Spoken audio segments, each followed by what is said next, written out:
I'm Shirley and I'm a security officer. It's actually been quite interesting doing my job before and now during the COVID crisis, because it's now made me aware that, okay, I'm an essential worker.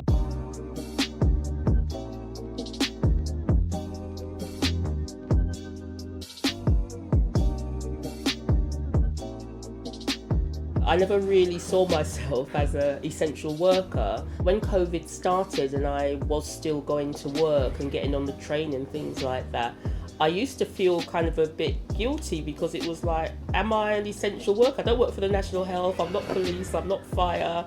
So it was like, who am I? I try to be at the bus stop by between 7:15 and 7:30 in order to get the tube, because I get the tube from Earl's Court straight through to Monument. I always try to find a seat away from people and kind of barricade the seat next to me with my bag. So I don't want anyone sitting near me. Incidences started increasing of people spitting on like police officers, even nurses, or I just found that's why I bought a shield, because I was terrified at that stage when I started hearing about what people were doing. And I've now got this mantra for myself. It's about protecting myself.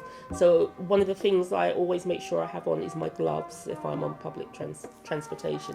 And I think that will stick with me forever going forward. For me, I've had mental health issues in the past around depression and anxiety, and I still do.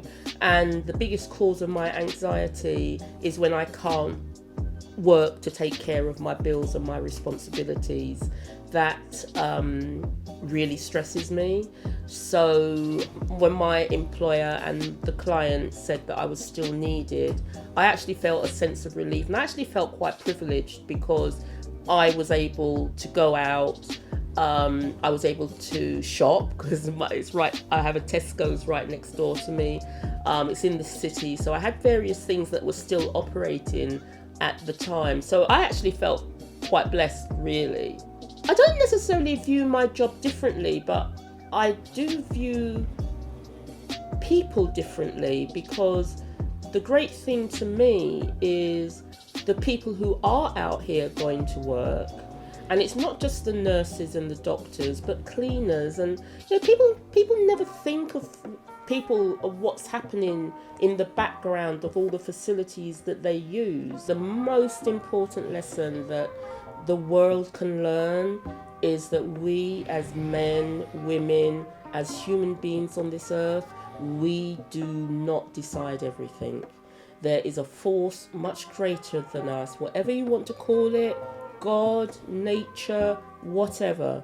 We are not invincible, and we have we've brought on a lot of these kind of illnesses and whatever by our way of life or whatever it is. And I think that we need to readjust how we look at the whole world as far as nurture, nature, plants, vegetation. Do we really need to be going to the moon or Mars, or do we need to be making life better here on Earth for the majority of people?